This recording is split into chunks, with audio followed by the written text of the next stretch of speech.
Matapang ang naging pahayag ni Rod Navarro Jr., anak ng yumaong batikang television at film actor na si Rod Navarro, laban sa umano'y maling pagtrato sa kanya sa set ng serye ni Coco Martin.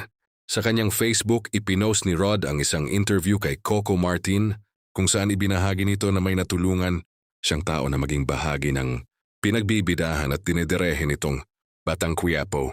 Sa huli, nalungkot daw si Coco na mapanghinaan ng loob ang hindi niya pinangalanang tao kahit nabigyan na niya ito ng oportunidad at wala na siyang iba pang magagawa para dito.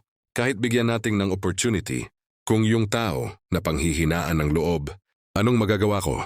Sabi ko magbibigay tayo ng opportunity. Pero nasa tao pa rin kung ano ang dapat niyang gawin ni Coco. Sumagot naman si Rod at sinabing hindi ka totoo.